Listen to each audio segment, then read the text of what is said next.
apakah ada di sekolah ini perilaku bullying?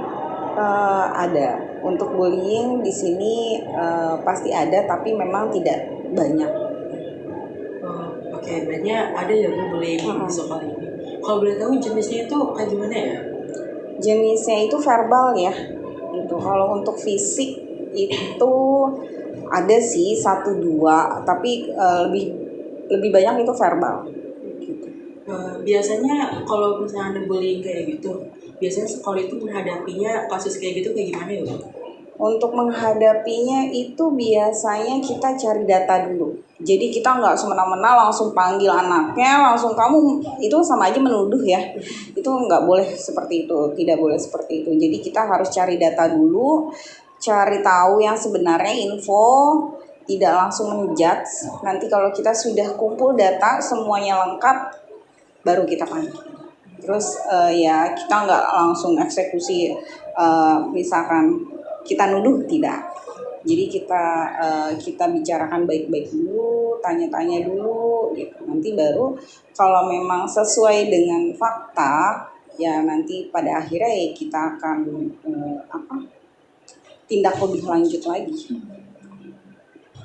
Kalau selain bullying, perilaku menyimpang yang ada di sekolah ini apa aja nih Bu? Apa ya di sini ya? Misal kayak ada tawuran gitu. Oh, tawuran mah nggak ada. Nggak ada.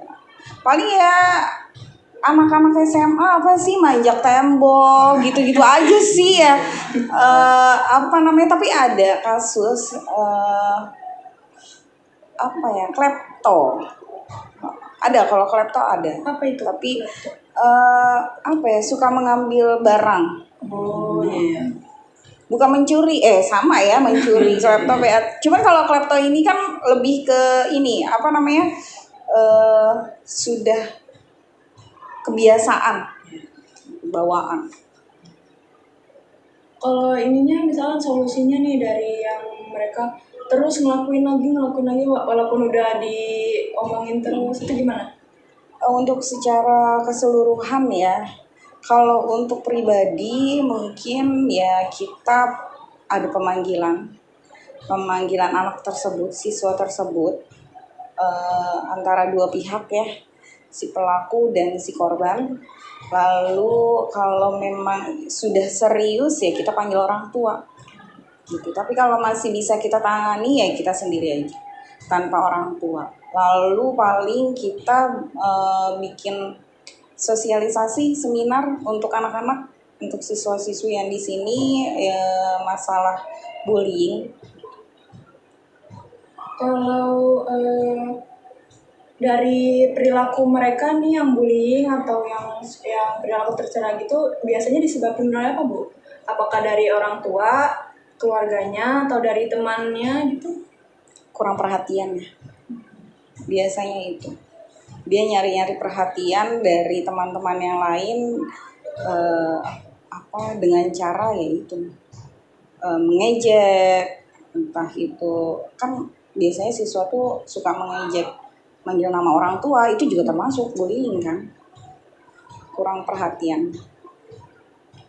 Kalau misalkan ada masalah biasa nih sepele, terus tiba-tiba orang tuanya tuh nggak terima kalau anaknya digituin, walaupun itu sepele, terus orang tuanya datang nih komplain Bu, itu gimana Bu? Oh, maksudnya si korban nih? Iya. Si yang pelaku dibully. Juga gitu. Oh, pelaku juga. Iya. Kalau untuk selama ini nggak ada sih ya. Nggak ada yang seperti itu. Maksudnya mau itu si pelaku, mau itu si korban, itu tidak ada yang komplain gitu, nggak ada. Hanya saja kita ya kasih arahan aja agar semuanya baik-baik juga. Terus selama ini juga bullying di sini nggak yang parah. Maksudnya masih bisa dikendalikan, masih bisa diskusikan bersama baik-baik dengan orang tua maupun dengan siswa tersebut.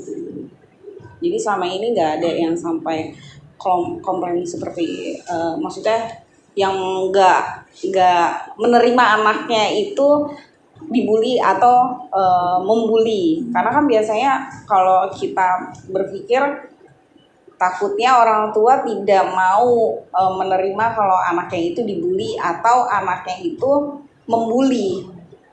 enggak, anak saya enggak kok, di rumah itu biasa aja, nggak kenapa-napa. Enggak lah, enggak, bohong itu kan biasanya gitu. Tapi enggak, selama ini enggak. Berarti Jadi belum ada. aman, belum ada. Kalau penyimpangan atau pelanggaran yang bisa nyebabin keluar atau drop out itu apa aja Ibu?